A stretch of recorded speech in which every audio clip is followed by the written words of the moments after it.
Hello, good morning, students. Once again, welcome to my online class.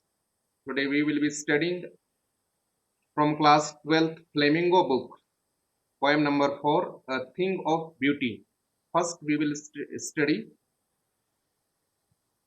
about the author, the poet, about the poet. I will be explaining both Hindi as well as in English. ठीक है, हम John Keats जो कि इस कविता के कवि हैं उसके बारे में हम पढ़ लेते हैं.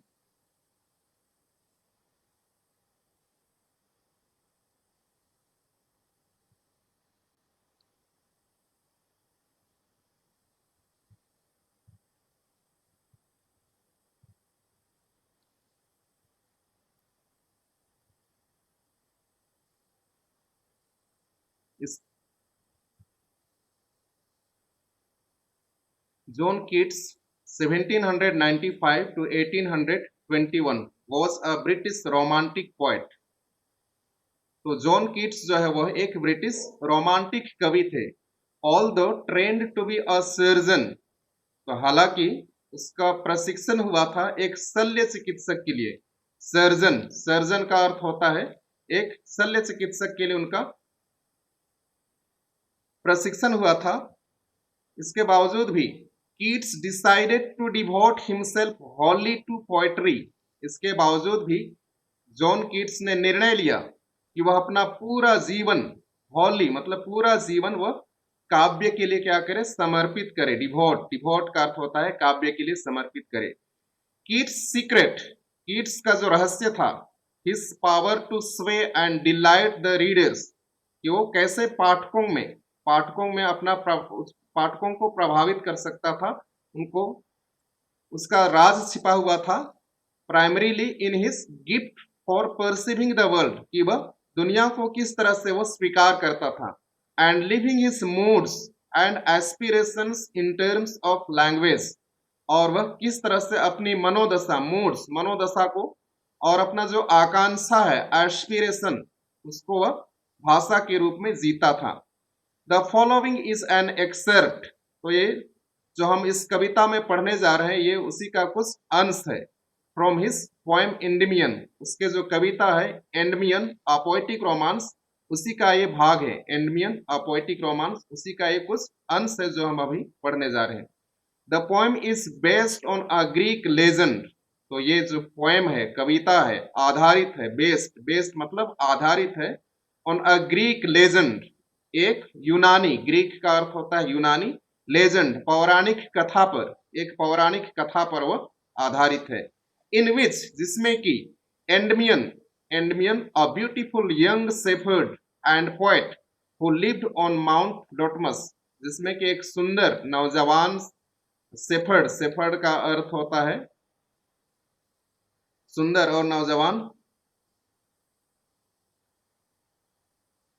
शेफर्ड का अर्थ होता है यहाँ गडेरिया, शेफर्ड एंड पोएट, और कवि भी था. हु लिव्ड ऑन माउंट लैटमस, जो कि लैटमस पहाड़ पर रहता था. Had a vision of Cynthia, और जिसको सिंथिया का दर्शन मिला. विजन का अर्थ है दर्शन, में वो किसका विजन देखा, किसका दर्शन देखा, सिंथिया का. और ये सिंथिया कौन होता है अगले लाइन में हम देखेंगे. द मून गॉडेस, चंद्रमा देवी का उसको दर्शन हुआ. The enchanted youth resolved to seek her out, and so wandered away through the forest and down under the sea. The enchanted youth, enchanted का अर्थ है यहाँ पर मंत्र मुग्ध हो जाना. तो ये नौजवान जो कि मंत्र मुग्ध हो गया उसकी सुंदरता, उसकी सौंदर्य को देख करके, वह to seek her out, और उसने प्रण कर लिया. रिजॉल्व का अर्थ है प्रण कर लेना. to seek her out, कि वह उसको ढूंढ के निकालेगा. and so wandered away through the forest, और वह जंगल पर भटकता रहा. wandered मतलब भटकता रहा. through the forest, जंगल पर.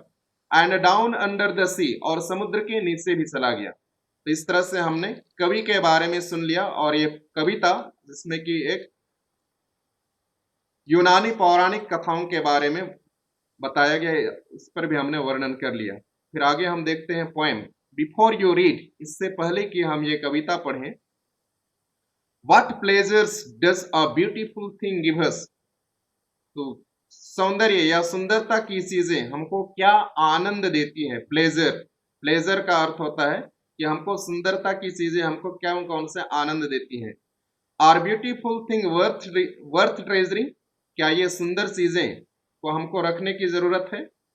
उसको हमको बचा करके छुपा करके रखने की जरूरत है, जमा करके रखने की जरूरत है? तो ऐसे पूछा जा रहा है। ठीक, हम आगे आगे हम poem line by line explain करते हैं। I will be explaining in Hindi. A thing of beauty is a joy for ever. A thing of beauty, तो अ थिंग ऑफ ब्यूटी क्या चीज है? ये हमारा शीर्षक भी है, अ थिंग ऑफ ब्यूटी।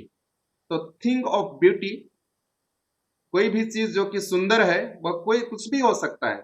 हमारे लिए कोई भी चीज सुंदर हो सकता है। कोई वस्तु हो सकता है, कोई चीज हो सकता है, कोई उपहार हो सकता है, कोई लड़का या कोई लड़की हो सकती है, या किसी भी चीज कोई हमारे लिए सुंदर हो सकता है जो कि हमको क्या देता है? खुशी देता है, आनंद देता है। A thing of beauty is Joy for ever, मतलब ऐसा सुंदर, ऐसा चीज जो कि सुंदर हो और हमको हमेशा क्या देता हो? खुशी देता हो, आनंद देता हो, हमको हमेशा के लिए खुश देता हो, आनंद देता हो। अगर छोटे में बचपन में हमको कोई भी माता पिता कोई उपहार दे देते हैं, कोई गिफ्ट दे देते हैं, और जो हमारे मन और दिल को खुश कर देता है, जिसकी सुंदरता को देख करके हम खुश हो जाते हैं, या एक लड़के के लिए एक लड़की की सुंदरता उसको खुश कर देता है, या मॉडर्न वर्ल्ड में हमको कोई मोबाइल मिल जाता है, कॉस्टली मोबाइल, या कोई कार मिल जाता है, या बाइक मिल जाता है, ये भी क्या है? एक सुंदरता का चीज है जो कि हमको क्या देता है? खुशी देता है, आनंद देता है। लेकिन ये खुशी और आनंद क्षणिक है, लंबे समय तक लास्ट नहीं करता है। जैसे ही समय बीतता है, हमको और दूसरा बाइक या दूसरे डिजाइन का बाइक या आधुनिक बाइक या आधुनिक मोबाइल खरीदने की हमें इच्छा होती है, और इसलिए इसमें वो हमेशा जो आनंद रहता है वो नहीं रहता है। लेकिन यहाँ कवि जो सुंदरता के बारे में बोल रहे हैं, वो एक मदर नेचर के बारे में कही गई है, हमारी प्रकृति की माँ के बारे में कही गई है, प्रकृति माँ के बारे में कही गई है। तो वो एक ऐसा सुंदरता है जो कि हमको जीवन भर खुशी दे सकता है, जो हमेशा हमको खुशी दे सकता है, जिसका खुश कभी अंत नहीं होता है। इट्स लवलीनेस इंक्रीजेस, और ये बहुत इसका इसका एक साइड है, मतलब ये कितना प्यारा है, वो सुंदरता कितना प्यारा है, जो कि वो हमेशा क्या करता है? बढ़ता है, इंक्रीजेस, ये सुंदरता हमेशा बढ़ते जाता है। तो ये कितना सुंदर है, ये हमेशा बढ़ते जाता है, घटता नहीं है, समाप्त नहीं होता है ये सुंदरता। तो प्रकृति, ये जो प्रकृति के पूजक हैं, उपासक हैं जॉन कीट्स, और अधिकतर अपनी कविताएं उसी क्षेत्र में लिखे हैं। तो वे प्रकृति का वर्णन करते हुए कह रहे हैं कि प्रकृति का सौंदर्य, उनकी मनोरम छटा, जो कि हमको हमेशा हमेशा के लिए क्या देता है? खुशी देता है, आनंद देता है। इस लवलीनेस, और इतना प्यारा है कि वो कभी घटता नहीं है। जब हम प्रकृति की गोद में जाते हैं, कितना मनोरम दृश्य, सौंदर्य, सुंदरता, प्रकृति की सुंदरता, झरना और बहुत सारे चीजें हैं जो कि हम और जब प्रकृति में जाते हैं तो उनका सुंदरता बढ़ता ही जाता है, घटता नहीं है। It will never pass into nothingness, और ये कभी समाप्त नहीं होगा। It will never pass into nothingness, और ये सुंदरता कभी खत्म नहीं होगा। पास इनटू नथिंगनेस, नथिंगनेस मतलब लुप्त हो जाना, तो ये सुंदरता कभी लुप्त नहीं होगा, कभी खत्म नहीं होगा, लेकिन बढ़ता जाएगा। But will keep a bower quiet for us and a sleep full of sweet dreams. लेकिन ये जो सुंदरता है, प्रकृति की सुंदरता, विल कीप, ये हमारे लिए रखेगा, अ बावर, एक कुंज, एक छाया। प्रकृति की सुंदरता हमारे लिए एक छाया की तरह है, एक छाया की तरह है। अ क्वाइट फॉर अस, जिसमें हम शांति का अनुभव करते हैं, and a sleep full of sweet dreams, और जिसकी छाव में हम सो करके मीठे मीठे सपना देखते हैं, स्वीट ड्रीम्स। एंड हेल्थ, और प्रकृति के आगोश में रहते हैं, प्रकृति के गोद में हम रहते हैं, तो हमारा स्वास्थ्य भी क्या रहता है? अच्छा रहता है, हम हिस्ट पुष्ट रहते हैं। एंड क्वाइट ब्रीदिंग, और हम अच्छा श्वास ले पाते हैं, जो कि शहर शहर से दूर, शहरों में जैसे दिल्ली जैसे जगह जो कि बहुत अधिक प्रदूषण होता है, जहाँ व्यक्ति को श्वास लेने में भी दिक्कत होता है। लेकिन हम अगर प्रकृति की गोद में चले जाते हैं, वो हमारे लिए एक छाया प्रदान करता है, जिसकी छाव में रह करके हम सो जाते हैं, शांति का अनुभव करते हैं, और मीठी मीठी सपना देखते हैं, जहाँ कि हमारा स्वास्थ्य भी अच्छा रहता है, और हम अच्छे से हम वहाँ श्वास ले पाते हैं। देयरफॉर और इसीलिए on every morrow are we wreathing a flowery band to bind us to the earth. और इसीलिए ऑन एवरी मोरो मतलब प्रत्येक दिन सुबह, मोरो का अर्थ है प्रातः, प्रतिदिन प्रातः, प्रत्येक दिन सुबह आर वी रीडिंग हम लोग बुनते हैं, रीडिंग का अर्थ है बुनना। अ फ्लावरी बैंड मतलब फूलों को हम जोड़ते हैं, बैंड का अर्थ है जोड़ना। To bind us to the earth ताकि हम प्रकृति के साथ, पृथ्वी के साथ क्या करे रहें, जुड़े रहें। तो यहाँ कवि यही कहना चाह रहा है कि प्रकृति से हमारा क्या है, अटूट संबंध है। प्रकृति की छटा, प्रकृति की सुंदरता हमको अनायास ही अपने ओर आकर्षित करती है। हम उसी तरह से प्रकृति के साथ जुड़े रहते हैं जैसे कि एक फूल माला में गुथा हुआ है, बुना हुआ है। उसी तरह से हम पृथ्वी के साथ हमारा अटूट संबंध है। हम पृथ्वी के साथ अलग नहीं रह सकते हैं और हमको वह बहुत सारा सौंदर्य देता है, हमको बेनिफिट देता है, हमको लाभ पहुंचाता है प्रकृति भी। Spite of despondence of the inhuman dearth of noble natures of the gloomy days, spite of तो यहाँ ये शॉर्ट फॉर्म है, इसका फुल फॉर्म होता है इन स्पाइट ऑफ डिस्पोंडेंस मतलब डिस्पोंडेंस का अर्थ है होपलेस, होपलेस मतलब निराशा, हताशा। ऑफ द इनह्यूमन, इनह्यूमन मतलब क्रूवल, बुरा व्यक्ति, इनह्यूमन बुरा व्यक्ति, इनह्यूमन, इनह्यूमन का अर्थ है यहाँ बुरा व्यक्ति, क्रूवल व्यक्ति।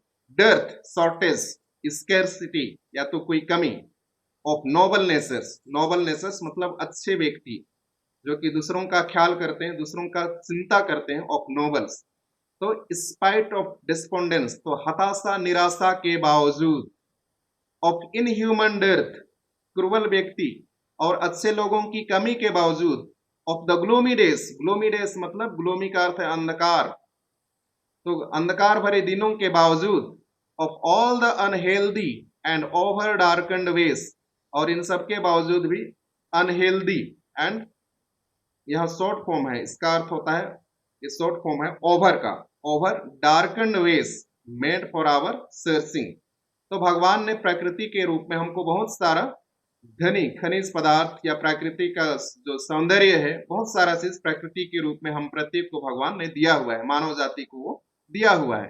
लेकिन इसके बावजूद भी ऑफ ऑल द, इसके बावजूद भी हम अपना जो गोल है, अपना लक्ष्य है, हम उसको क्या प्रयोग करके वो हम उसको हमारा लक्ष्य को प्राप्त करना चाहते हैं। हमारे लिए बहुत सारा रास्ता दिया है भगवान ने, लेकिन हम किसी भी चीज को हम अनहेल्दी मीन्स का प्रयोग करते हैं।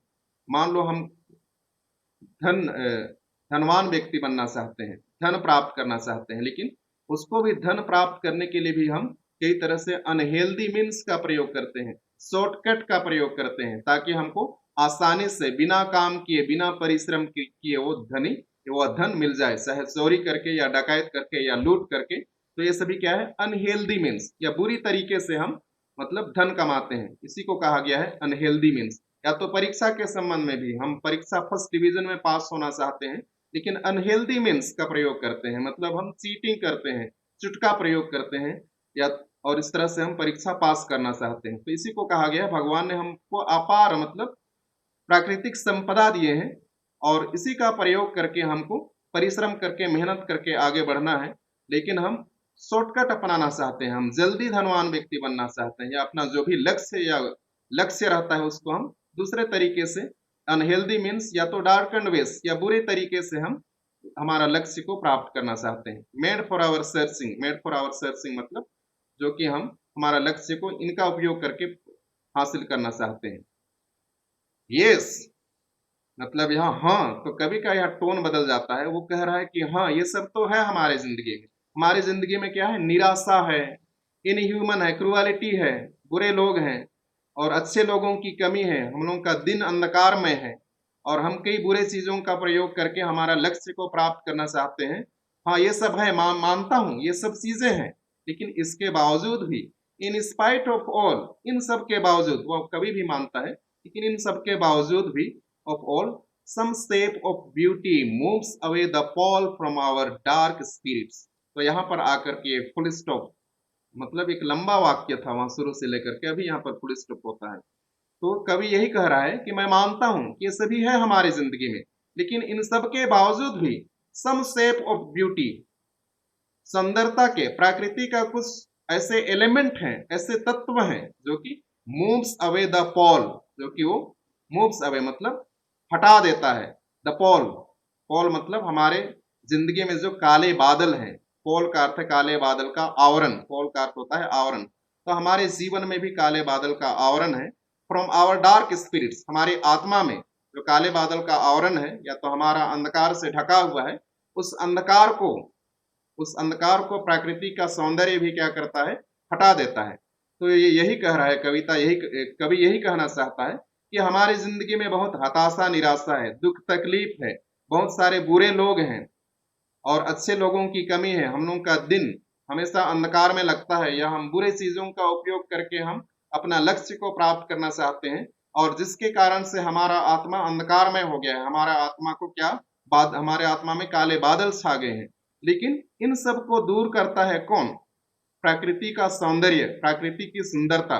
जब मनुष्य हताश निराश रहता है और जब वह प्रकृति की सुंदरता में एकांत जगह में, जहाँ झरना बह रहे हों, जंगल हो, हरी भरी घास के मैदान हो, वहां जाता है और वह कुछ समय के लिए आत्म मंथन करता है, तो प्रकृति उसके जीवन को सुकून से भर देती है, उसको आनंद देती है, खुश कर देती है, और वो अपना जो हताशा निराशा का भाव था उसको वो भूल जाता है और नए सिरे से अपना जीवन यापन शुरू करता है। जैसे कि, तो फिर यहाँ से आगे बढ़ रहा है कि क्या क्या चीजें हैं, सुंदरता के क्या क्या चीजें हैं हमारे लिए। तो सुंदरता की चीजें हो सकता है मोबाइल फोन, हो सकता है मोटर बाइक, हो सकता है कार, हो सकता है और भी दूसरे चीजें हो सकती हैं जो कि क्षणिक हैं, कुछ समय पश्चात वो सुंदरता हमको मतलब वो संतुष्टि वो नहीं दे पाएंगे। लेकिन जो हमेशा हमको मतलब सुंदरता देगा, फॉरएवर, जॉय फॉरएवर, जो हमको हमेशा आनंद देगा, तो उनमें से यहाँ कवि कुछ चीजों का नाम बता रहा है। जैसे कि प्रकृति के ये कुछ सुंदरता की चीज है, सच द सन, जैसे कि सूरज, सूरज भी क्या है, अ ब्यूटी ऑफ थिंग है, सुंदरता का चीज है। द मून, चंद्रमा भी एक क्या है, सुंदरता का चीज है। ट्रीज ओल्ड एंड यंग, पेड़ पौधे, पेड़ पौधे चाहे वह बूढ़े हो या यंग है। स्प्राउटिंग अ सैडी बून, जो कि स्प्राउटिंग का वास्तविक अर्थ तो होता है उसमें नए पत्ते निकल आना, कोपले निकल आना, लेकिन यहाँ स्प्राउटिंग का अर्थ यहाँ पर दूसरा है। स्प्राउटिंग का अर्थ होता है यहाँ पर देना, स्प्राउटिंग का अर्थ होता है देना। अ सेडी बून, तो जो कि पेड़ हैं, चाहे बूढ़े हों या बड़े पेड़ हैं, पौधे, पेड़ पौधे, ये हम लोग हमको क्या देते हैं, सेडी बून, छाया देते हैं। बून, बून का अर्थ होता है वरदान, ब्लेसिंग, तो ये हमारे लिए जो पेड़ है वो हम प्रत्येक को छाया देते हैं। फॉर सिंपल सीप, फॉर सिंपल सीप, तो ये पेड़ पौधे जो है सभी के लिए, ये किसी पर पक्षपात नहीं करते हैं, प्रकृति किसी पर भी पक्षपात नहीं करती है, सभी को वो केयरिंग करती है, चाहे वो जानवर हो चाहे व्यक्ति हो, सभी को छाया प्रदान करती है। यहाँ तक कि वो केयर करती है, देखभाल करती है। फॉर सिंपल सीप, सिंपल सीप मतलब ये जो भेड़ है वो किसी भी तरह का मतलब उस पर ग्रज ग्रज नहीं है, वो बहुत ही इनोसेंट है, निर्दोष है, किसी भी तरह का उसमें मतलब वो अहम की भावना नहीं है, लेकिन उसको भी केयर करती है प्रकृति, उसको भी छाया प्रदान करती है, मतलब सभी को निस्वार्थ भाव से ओपन हैंडेडली वो अपना जो ब्लेसिंग है सभी के ऊपर बरसाती है प्रकृति। एंड सच डैफोडिल्स, तो यहाँ पर ये डैफोडिल्स, डैफोडिल्स भी क्या है, एक प्रकार का फूल है, नरगिस बोला जाता है, नरगिस के फूल डैफोडिल्स, जो कि घंटी के आकार का ये फूल होता है, पीले पीले रंग का, तो डैफोडिल्स, तो ये भी, ये फूल भी वहां पर है। With the green world they live in, उस हरे भरे, उस हरे भरे जंगल में जहाँ वे रहते हैं, तो ये भी क्या है, प्रकृति के मतलब अ ब्यूटी ऑफ थिंग, ये भी सौंदर्य की चीज है, ब्यूटी ऑफ थिंग है फूल भी, live in. And clear reels, and clear reels, reels का अर्थ यहाँ पर छोटा, स्ट्रीम, स्ट्रीम मतलब झरना, पहाड़ में जो छोटा झरना बह रहा है। Clear rills that for themselves a cooling covert make, तो पहाड़ में जो छोटा झरना या सरिता बह रही है वो भी खुद के लिए, दैट फॉर देमसेल्व्स, खुद के लिए, अ कोलिंग कवर्ड मेक, खुद के लिए उन लोग एक ठंडक आश्रय बना लेते हैं। तो जब कभी जंगल से जब झरना निकलता है तो अगर वह गर्मी के दिनों में अगर वह कहीं एक जगह में गिरता है तो गिरने के पश्चात वह क्षपित हो जाता है, बहता नहीं है। मतलब वहां का जो उसका पानी है वह वाष्पित हो जाता है, एवापोरेट हो जाता है। लेकिन इसीलिए ये जो पानी पानी है या सरिता है वह अपने लिए एक रास्ता बना लेता है, छोटा सा रास्ता बना लेता है जिसमें कि वह निरंतर बहता है। कूलिंग कवर्ट मतलब एक आश्रय बना लेता है। मेक गेंस्ट द हॉट सीजन, गेंस्ट इसका फुल फॉर्म में शॉर्ट फॉर्म में यूज किया गया है अगेंस्ट। गेंस्ट इसका मतलब शॉर्ट फॉर्म है अगेंस्ट का। तो ये जो सरिता है छोटा या तो जो छोटा झरना है वो अपने लिए रास्ता बना लेते हैं ताकि वो गर्मी के मौसम में, है ना, गर्मी के मौसम में अपने आप के लिए उन लोग ठंडा दे सकें। तो ये भी क्या है, सौंदर्य की चीज है, सुंदरता की चीज है, और ब्यूटी ऑफ थिंग है। क्या झरना भी एक क्या है, ब्यूटी ऑफ थिंग है। The mid forest brake, mid forest brake, mid forest मतलब जंगल के बीचों बीच में। आप बड़े बड़े फिल्मों में आपने देखा होगा कि उन लोग रास्ता दिखाते हैं कि बहुत घना जंगल है लेकिन बीच में कुछ स्पेस है, जगह है, और उसके बीच में लोग आते जाते हैं या कुछ जगह है। लेकिन उस खाली जगह में भी बहुत सारे क्या, ब्रेक, फर्न, फर्न के पौधे जो कि उसमें गुच्छा गुच्छा निकला होता है और बहुत हरा होता है, वो पौधे हैं, उनके बीच में वो पौधे पड़े रहते हैं। रिच जो कि भरपूर हैं, भरे हुए हैं। ये जंगल भी क्या है, रिच मतलब बहुत धनी है। With a sprinkling of fair musk rose blooms, fern एक प्रकार का जंगली घास है, ब्रेक फर्न। और ये भी भरा हुआ है, जंगल भी बहुत धनी है, भरपूर चीजों से भरा हुआ है। With a sprinkling of fair musk rose blooms, sprinkling, sprinkling का अर्थ है बिखेरना, यहाँ पर बिखरा हुआ है। Of fair musk rose, fair musk rose एक तरह का गुलाब, फेयर मस्क रोज एक तरह का गुलाब। ब्लूम्स जो कि खिला हुआ है, ब्लूम का अर्थ है खिलना, दिखाई देना, खिलना है ना, फूल उसमें लगा हुआ है, गुलाब के फूल भी लगे हुए हैं। तो जो गैप है जंगल, बड़े बड़े जंगल के बीच में, मिड फॉरेस्ट जंगल के बीच में जो गैप है उसमें कई तरह के छोटे छोटे पौधे निकल आए हैं, फर्न के पौधे। और उसी में भी जो गुलाब का फूल खिला हुआ है उसका महक उधर इधर बिखेर रहा है, उसका महक फैल रहा है, स्प्रिंकलिंग, उसका महक फैल रहा है। And such too is the grandeur of the dooms. तो अगला हम देखते हैं, तो ये भी एंड सच, और इसी क्रम में ये भी क्या है, एक ब्यूटी ऑफ थिंग है, सौंदर्य का चीज है। ये सब तो है, डैफोडिल्स है, सौंदर्य का चीज है। हमने क्या क्या देखा, यहाँ सूर्य को देखा। सूर्य तो हमारे जीवन में इतना निराशा है, अंधकार है, हम लोगों का हम लोगों का दिन अंधकार है, अच्छे लोगों की कमी है, और हम जो भी हमारा लक्ष्य प्राप्त करना चाहते हैं बुरे मीन्स के द्वारा, अनहेल्दी मीन्स के द्वारा हम प्राप्त करना चाहते हैं, इन सब के बावजूद भी बहुत सारा चीज है जो कि हमारा दुख दर्द को वो समाप्त करता है। जैसे कि सूरज हो गया, चंद्रमा हो गया, सूरज चंद्रमा, पेड़ हो गए, और उसी के साथ चौथा यहाँ पर है डैफोडिल्स के फूल हो गए, और यहाँ सरिता या तो छोटे झरना हो गए, और साथ ही ब्रेक, ब्रेक मतलब फर्न, और यहाँ गुलाब के झाड़ी जिसमें कि फूल लगा हुआ है और अपनी खुशबू से वो क्या कर रहा है, अपना सुगंध बिखेर रहा है। तो ये सभी चीजें हैं क्या के, सुंदरता की चीजें हैं, प्रकृति के सौंदर्य की चीजें हैं। और इसी क्रम में एंड सच टू, और इसी क्रम में the grandeur of the dooms, grandeur, grandeur का अर्थ है भव्यता, भव्यता, glorious, of the dooms, dooms का अर्थ होता है मृत्यु। तो मृत्यु कैसे भव्य हो सकता है, मृत्यु कैसे भव्य हो सकता है, तो ये भी क्या है, सुंदरता का चीज है, बोल रहा है कवि। मृत्यु भी क्या है, जो कि भव्यता है, ये भी क्या है, सुंदरता का चीज है।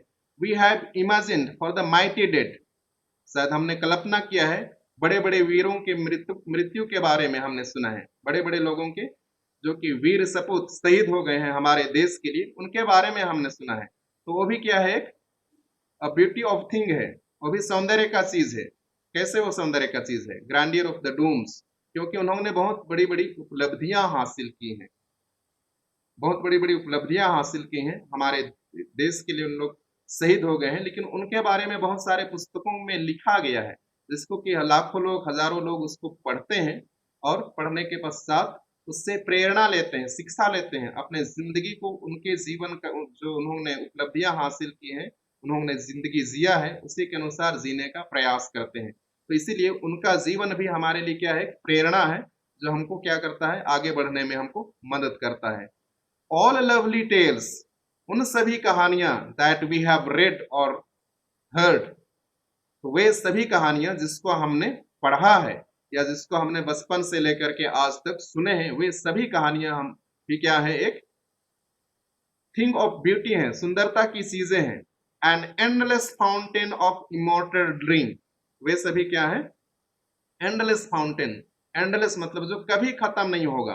फाउंटेन, फाउंटेन का अर्थ है यहाँ पर फिर से स्ट्रीम, झरना, वे सभी कभी ना समाप्त होने वाले झरने की तरह है। Of immortal drink, immortal, immortal का अर्थ होता है अमर, जो कभी मरता नहीं है। जैसे भगवान क्या है, अमर है, अजर है। तो ड्रिंक, इमोर्टल ड्रिंक मतलब अमृत।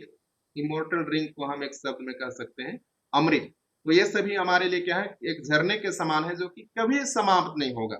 प्रकृति की सुंदरता एक झरने के समान है जो कि कभी समाप्त नहीं होगा। वो अमृत की तरह है, अमृत की तरह है जो कि कभी नहीं मरेगा, अजर रहेगा, अमर रहेगा।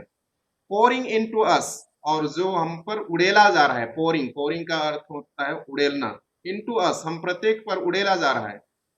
From the heavens brink, heavens brink मतलब हेवन का अर्थ होता है स्वर्ग, हेवन का अर्थ होता है स्वर्ग। हेवंस ब्रिंक, ये ब्रिंक जो है जहां से पानी खाई में गिर रहा होता है, तो जो खाई का किनारा भाग होता है या किनारे, ब्रिंक का अर्थ होता है किनारे से गिरना, ब्रिंक से मतलब किनारे से गिरना। तो हमेशा जो है ये सुंदर सौंदर्य या सुंदरता एक फाउंटेन की तरह है, एक झरने की तरह है जो कि कभी समाप्त नहीं होगा और जो हमेशा अजर अमर अमृत की तरह है। और इस सुंदरता को हमेशा भगवान उड़ेल रहा है हम प्रत्येक पर, स्वर्ग से हम प्रत्येक पर उड़ेल रहा है, और जो हमको आनंद देता है, खुशी देता है। जब कभी हम हताश होते हैं, निराश होते हैं, हम प्रत्येक को जीवन, प्रकृति जो हमको सुंदर खुशी देता है। तो इसीलिए कहा गया है, ये जो पाठ है, a thing of beauty a joy for ever, मतलब एक चीज है, सुंदरता एक चीज है जो कि हमेशा हमको क्या देता है, आनंद देता है, और जो कभी नहीं खत्म होगा, इस तरह का आनंद देता है। तो प्रकृति ही एक ऐसा चीज है जो कि हमको इस तरह का खुशी देता है, इस तरह का आनंद देता है। हमको बहुत सारा चीज हमको देख करके हमको खुशी होती है, आनंद होता है, चाहे वो व्यक्ति को देख करके या वस्तु को देख करके, चाहे मोबाइल हो, मोटरसाइकिल हो या कार हो, वे सभी हम प्रत्येक को खुशी तो देते हैं। लेकिन समय जैसे ही बदलता है, हमारी जो इच्छाएं हैं, अभिलाषा हैं, आकांक्षाएं हैं, वो भी बदलता जाता है और हमको वो खुश नहीं दे पाता है। लेकिन प्रकृति जो है हमको हमेशा खुश देता है, जो जो खुशी कभी समाप्त नहीं होगा। और जब कभी हम निराशा में होते हैं, दुख की घड़ी में होते हैं, और प्रकृति हमको हमेशा नया ऊर्जा देती है, नई खुशी देती है, और फिर से हम नई जिंदगी की शुरुआत करते हैं। तो इस कविता के माध्यम से जॉन कीट्स ने बहुत ही सुंदर तरीके से वर्णन किया है। तो मैं समझता हूँ आप सभी को ये कविता अच्छी तरह से समझ में आ गया होगा।